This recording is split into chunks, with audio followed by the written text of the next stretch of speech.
This is Nebraska Farmcast, a production of the Center for Agricultural Profitability at the University of Nebraska-Lincoln. I'm Ryan Evans. Climate change is projected to make Nebraska hotter and stormier. With me to discuss some potential challenges this could present to water in Nebraska and some options for dealing with these issues is Dave Aiken, professor and water and agricultural law specialist in the Department of Agricultural Economics here at UNL. Dave, thanks for joining me. How are you doing? Good. How are you, Ryan? Good, thanks. So we're going to see some big changes in Nebraska as climate change proceeds, correct? Yeah. Models say that temperatures are going to go up, storms are going to be more intense, and water use is expected to increase. And since irrigation is the biggest water user in Nebraska, that's where that's likely to hit us the hardest. When it comes to temperature change, what do you think that will look like?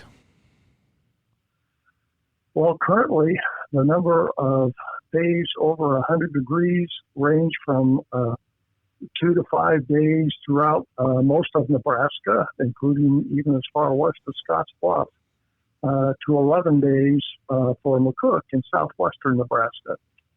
But in the high emission business as usual climate scenario, which is the one that we're tracking right now, unfortunately, those very hot days are expected to increase by the year 2040 or so to 3 to 4 weeks per year in eastern Nebraska, and over 4 weeks, 4 to 5 weeks in western Nebraska per year. That's a pretty big increase in temperature pretty quickly. Yeah, it's really going to be a tough deal. And it's going to be running air conditioning a lot more during the summer, so that electricity use will go up.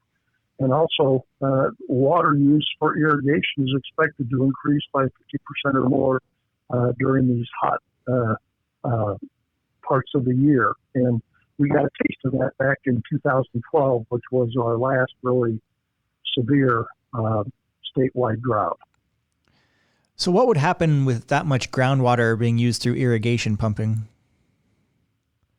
Well, at the low end, it would create at least temporary water shortages, especially for neighboring farmstead wells or livestock wells, unless those wells were drilled as deep as the neighboring irrigation wells.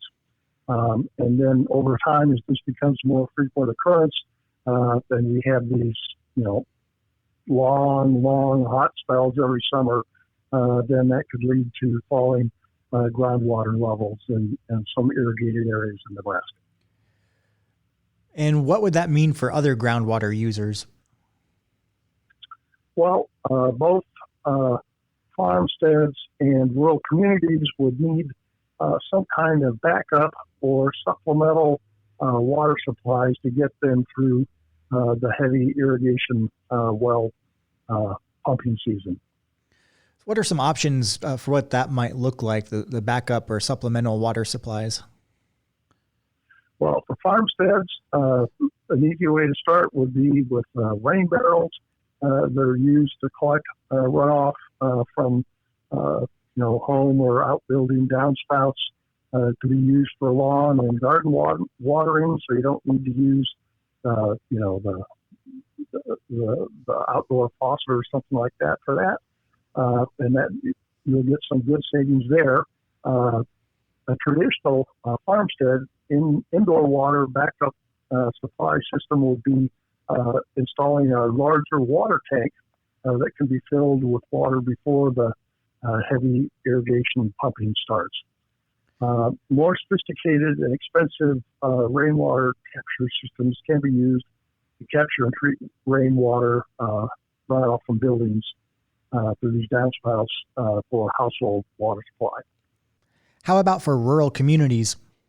Well, in communities that are located in irrigated areas, they'll always have an option of purchasing water or a well from an irrigator and using that and converting that well to a municipal well, or groundwater supplies are more limited, a community can explore rainwater capture options, sort of like we've talked about for the farmsteads, only on a larger scale.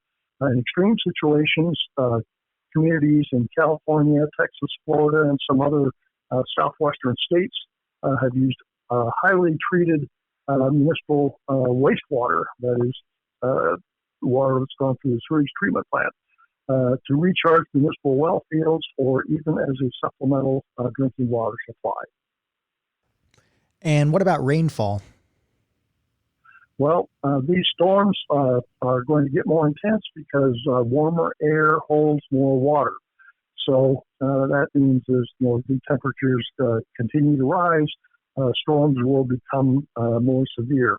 And one way to deal with the erosion and flooding risks posed by heavier spring storms will be to install more riparian vegetative buffers along streams and rivers to slow storm runoff and filter that runoff back into the stream. Over time, roads, bridges, and culverts may need to be raised and resized in order to deal with heavier stormwater flows. All right, that's Dave Aiken, professor and agricultural and water law specialist here in the Department of Agricultural Economics at the University of Nebraska-Lincoln. And you can find a transcript of this conversation on our Center for Ag Profitability's website at cap.unl.edu.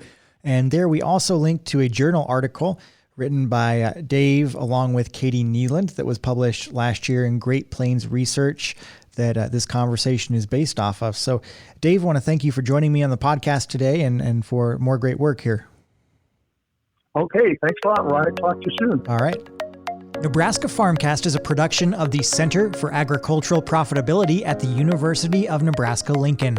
For the latest research-based information and education resources to manage your farm or ranch operation, visit our website at cap.unl.edu. That's cap.unl.edu.